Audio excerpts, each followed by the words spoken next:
Now, how does digital work and how do you get audience for that has been a major challenge for artists and for event organizers. Supporting them for even having something as simple as their daily bread and butter to be taken care of is something which we are looking at. That's why they actually need the support.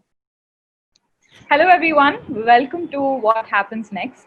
And we are back with our edition 3.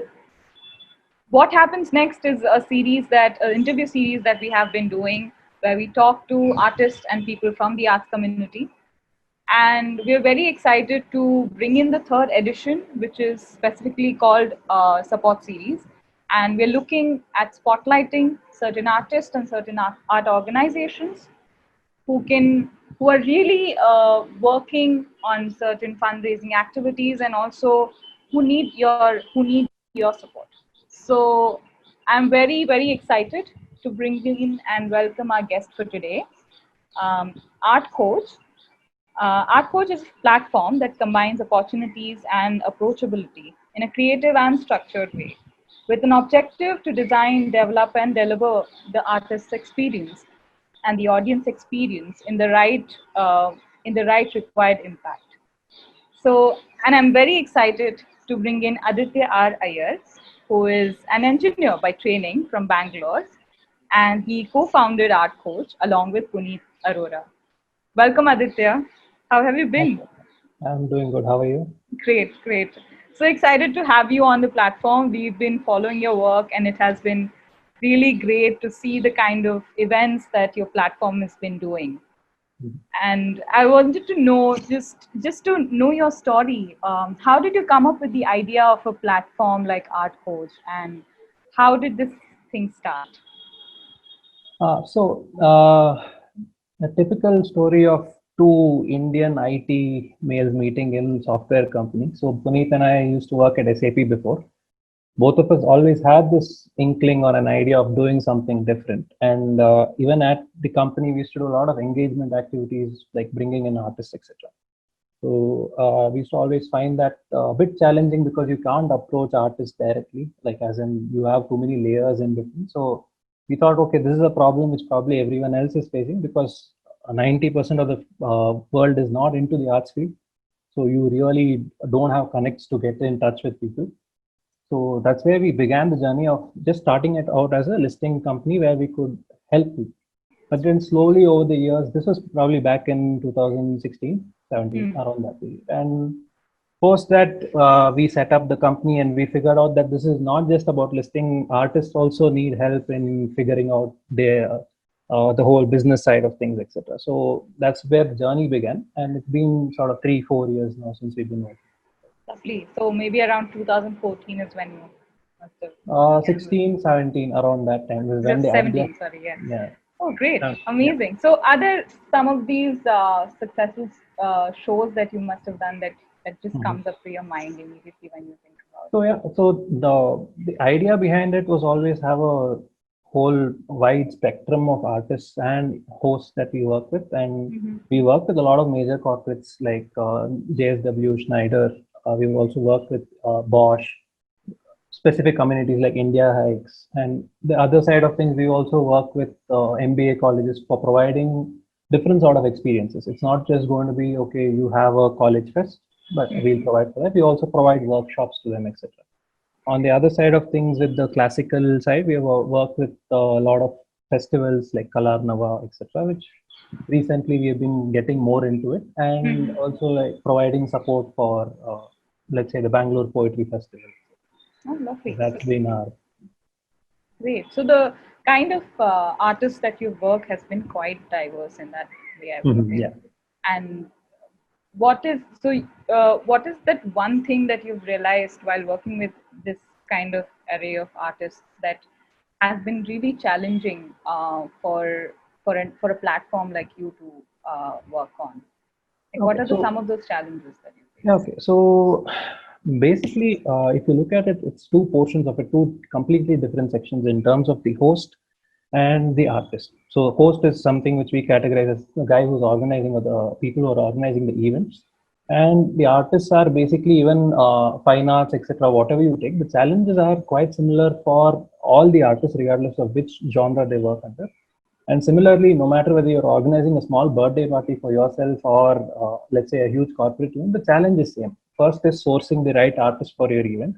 I think right now, even right now in India and across the world, sourcing the right artist is a major problem because you come up with your own constraints, like in terms of budget, time, etc. And giving you the right artist in that fit is sort of where most of the event managers and the artist managers are working, but it's still not a full-fledged solution. So somewhere that's one of the main challenges in terms of understanding what the event itself requires, rather than just looking at it as a one more event for the artist. You'll also have to figure out what the host requires. On the other side of things, the artists, like most of them are so busy in honing their skills because an art form does take in most of your day. You are not so keen on building up the business side of things, I think, which is something which you guys can relate to as well really well. But the business side of things is where they need a lot of hand holding and probably support in terms of having people for operations, admin, helping them with their invoicing, etc. All these things help a lot. So these are the two main problems that we have identified, and we're sort of catering to that right now. Right. And I feel that with what the challenges that we already have, and which actually pushes us to do much like more interesting work. Now with pandemic, with COVID coming into the picture, things have become even more challenging. And I know that your organization has been working through a lot of that. So could you tell us some of what is it that the artists are facing, with the ones that you are connected with the ones that you have been working with, and maybe also shed a little light on how is it that what is it that artists should be prepared to do after they reopen post COVID and post the pandemic. Okay, so one thing is immediately with the COVID thing, what most of our money flows in from corporates in one manner or the other. Whether it's brand sponsorship or them doing the events themselves, most of the money does flow in from corporates, and that dried up quite fast with the whole COVID thing. And the impact is that there are no events happening in large scale or in a good enough number for the artists to generate revenue out of it. Second thing being, there are many upcoming artists who face the challenge of not knowing their path.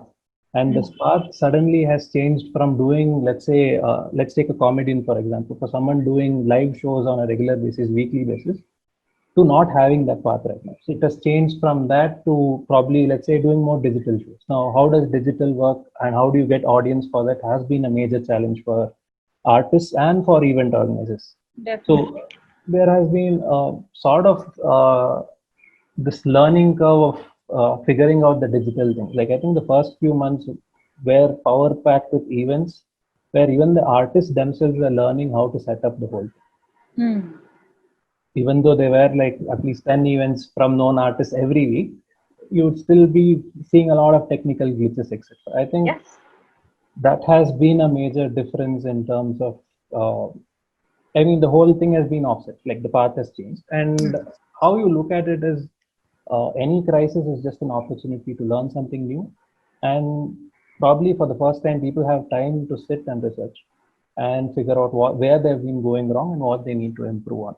For example, we've had artists who would love to do research in their field, particular art form, but they're not being able to because they've been packed with shows. That's how you earn a living. Right. For once, you don't have that. So probably 6 months down the line, 1 year down the line, whenever this thing opens up again and we are able to go outside, the simplest thing that you'll be able to do is research on your own art form and prepare yourself in terms of building your profile. Let's say most artists don't even have a good profile or a portfolio. They don't have a digital presence. They don't have, let's say, a website. How do you contact these people? How do you remove the middlemen in terms of, let's say, a lot of Facebooks and all these things where people are not really going to be concerned with where the artist is performing right now, but what is the content that they're going to deliver. So learn all these sides of things as to build your own content, look at putting yourself in a better spotlight for people to see you once the things open up. I think that's where people can improve. I do agree. I mean, we have also been working on some of these skills or building some of these skills for artists where we're trying to also put up certain workshops where they can just understand basic things like how can they also manage their personal finance, or how is it that they can maybe archive their work, because I realize that a lot of artists don't end up documenting what they have been doing over the years. Yeah. And that itself is a I lot of think content, right? in that context, see the documentation and research part of it, we put it as step two of any artist journey. Step one is at least putting out a good resume. Like Right. coming from a corporate field, we know that we are supposed to have your resume updated every 3 months. But most artists that we know don't have that. Every time the whole process of even seeking a particular artist profile takes 3-4 days.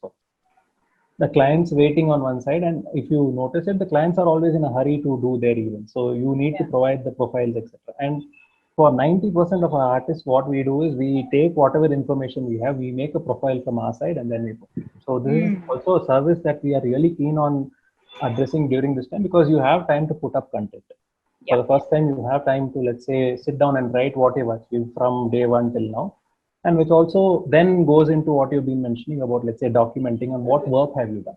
So, understanding that, I also wanted to ask, are the corporates really looking at any online opportunities, or are they doing any activities? Are they in demand? Um, Mhm. are there any possibilities that artists can look at? Yeah, so the corporates are doing a lot of employee engagement activities, and it also again depends on each sector. So there's no generalization that every corporate is doing it. But if you look at the wide variety of times, like everyone has been working, artists also have been getting some work quite consistently over the last few months. Mm. Not like it's dried up completely. And there is going to be more of an adaptation from the corporate side to do online events. It's something that they are also learning, that employee engagement, etc., can be done online. It doesn't have to be a huge gala event somewhere in some palace. It can be done online through Zoom meetings or whatever. So there is a lot of scope There. in this area. But then, does the digital format, or does it work for someone like a folk artist? Because I know you've been working with a lot of folk artists, and Mhm. does it? I feel right from accessibility. How does that work out? Using those tools. Yeah, so one thing is, like, we wouldn't wish for something like a pandemic to happen, but then if it did happen, we are happy that it's happened at a time where India has got a lot of internet penetration right now, even to the villages and the smaller towns. Like imagining this scenario a few years back would be quite difficult, because you wouldn't be able to access these people, let alone over phone, let alone have them come up for a like an event. Now, that being said, there are still a lot of struggles with folk artists, because they are not based out of main cities or towns. They are actually from villages or near really small towns. The way they used to work before was they used to travel to the city, perform, and then go back. Now that portion of it is gone, and there are challenges in terms of them understanding the whole ecosystem of an online event. How does it work, and having the right equipment for it. Yeah. But on the positive side of things, most of the folk artists are sort of like your street performers who don't need too many equipments, like in terms of fancy amplifiers and setup Hmm. for them to perform really well. They are really powerful performers on their own. Yeah. So Along that, with the voice and everything. yeah, that translates really well on a digital platform. So you don't, that sort of compensates for the lack of technical expertise. But if with some handholding we are able to teach them how to use, let's say, a video Hmm. call, etc., and perform or record in advance, there are ample opportunities for them to To perform. do that. Hmm. Interesting. Because I've seen the kind of work that you've been doing with folk artists. I would also like you to tell us a little about the fundraiser that you've been working on, and Mhm. also just to understand why is it important to have a fundraiser like that, because there's so much going around, but why is it important to support the kind of work that the artists are doing, or even just support them? Why do you could you maybe tell us a little bit about that? Yeah. So basically, the folk arts scene uh, is sort of an offshoot of whatever our heritage and culture is. So there are many challenges already, and people are moving away from traditional arts and folk arts, etc. So it would be simple enough to say, don't give them another reason to move away from it, because that's our heritage. But coming to the serious points of let's say, how difficult it is for them to survive right now, it is a point to be noted because let's say, for instance, we have a normal artist working out of a city. They have other opportunities in terms of doing online workshops, events, teaching something, and earning money through that. Now, because of all the technical issues and having an issue of how folk arts itself is taught, most of these cannot be done as workshops. So there's no revenue generation from that angle. So since most people, like I think even people like you and I have moved from a traditional event scenario to having more, let's say, focused on workshops, etc., which is probably how the series also came about, right? Yeah. So considering that, the folk arts is completely deprived of all these things. So supporting them for even having something as simple as their daily bread and butter to be taken care of is something which we are looking at. That's why they actually need the support. But on a second level or a superficial level, you should do it even for protecting the folk arts because these are things which are passed on from people to people. And if a folk artist is disenchanted by his whole field, then the art form might die. For example, we have an artist who's doing Kavad Katha. He's from the city. He's gone to Rajasthan. He's learned Kavad Katha is an art form from Rajasthan. It's just a storytelling format. Yeah. Now, it takes a lot of effort to learn that, but there are multiple reasons for him to even learn that art form because one, the art form itself is there, and he's from a theater storytelling background, so he connects to it. Now, on a similar basis, we do need more people either from the villages and the folk arts background to shine, or people from cities picking it up because that's how you hold on to your heritage in terms of the whole art forms.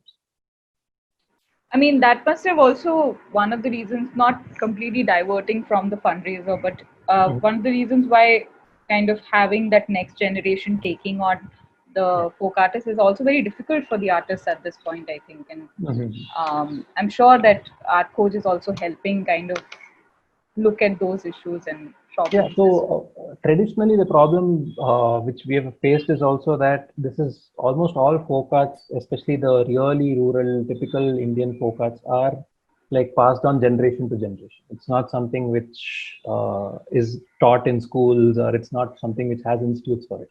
Right. So for anyone to learn it also they have to put in effort in terms of being with a particular family for some time and then learning from them. Yeah. So that is typically that is the field. And imagine if the teacher itself is not into the art form after a few days because of the pandemic, then it makes there is no scope for that to be.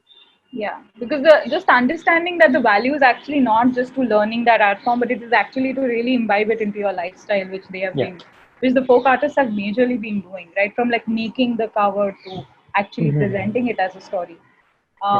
So could you tell us the fundraiser and how is it that people can actually support the initiative and how can they actually be a part of it? So the fundraiser basically we are doing it in collaboration with an NGO called RK Foundation. We are putting it out on different platforms so that people can donate. The primary motive is that you support at least 20 artists. The math behind it or what we have worked out is that each artist or an artist group requires around 5,000 rupees to sustain for a month or 2 months at max. So since they have no money and this is a dire need, we are looking at supporting at least 20 such artists or artist groups in the span of the next 1-2 months at least. And that sums up to raising at least 1 lakh. The idea is if we raise more than that, we will be targeting more folk artists. So the initial motive or initial call out would be that people should donate. And it's something as simple as donating 500 rupees because on a single day, probably going out and eating something outside is 500 rupees for us, but that 500 could mean a lot to these particular folk arts people. But on a second level and a third tier of this would be volunteering and helping us with finding such people in difficulty and connecting us to different folk arts people from different states. I'll give you an example. Puneet, who's my co-founder, is from Rajasthan. That's where we got to know all these folk arts and what we have started already, like Mangnya, etc. All these are because of his connects in the state. Like, for instance, in Karnataka, I know how to get in touch with Yakshagana, Dollu Kunita, Veeragase, all these art forms. And similarly, there are enough states and enough art forms where you'd like people to come and give us more art forms from their particular state and connect us to the artists. So we figure out what is their ecosystem. Do they need help or not? How do you support them? So just to understand, is there a link that we can reach out to? Yeah, so there is a crowdfunding link on Milap. I Okay. will share that with you. So you can Great. go. And we'll share that with all of you to actually, and we would like to urge and ask all of you to support the initiative in any way that you can, either by volunteering or by actually paying at least 500 for it, supporting 500 at least. And we look forward to more amazing work from Art Coach. And thank you once again, Aditya, for actually being a part of this conversation. And Thanks a I lot hope for you having enjoyed us it. on the show. Yeah. And thanks a lot for putting out the content in terms of the whole campaign, All for Folk, etc. It really Thank you helps. so much. That's one of the reasons why we thought for edition 3, what is it that we can actually bring to table by actually creating some action points where people should get involved now. That's where we are, I feel, in terms of our timeline. So thank you once again, and thank you everyone for joining us for the conversation. Good evening, everybody. I think you just watched Shraddha and Aditya talk about Art Coach and all the fantastic work that they're doing. I just want to bring to your attention here that this edition of What Happens Next is all about support. How we can support artists, art organizations, and people in the art sector right now during COVID. While you can support in terms of donating, there are many other ways you can support. You can volunteer your time, your energy, resources, liking their page, sharing their content. What specifically that attracted us to Art Coach and what they were doing is really supporting folk artists. While many of us can sustain during COVID and probably in a post-COVID world when the economy is being rejuvenated, I think many artists who are marginalized need our help right now. They have committed their life to this fantastic form, and we need to be there for them, just as they are there for us, and in many ways, safeguarding our culture and our art for posterity. Our ask here is if you could donate to their campaign on Milap, we will be happy to share the link with you. Just DM us. The average on a donation can be about 500 rupees, but of course, more is always welcome and less is also welcome. If in any way you can open your hearts and support Art Coach in their endeavors and support us in helping us support other artists, it would be fantastic. Thank you very much for watching. We really appreciate your time.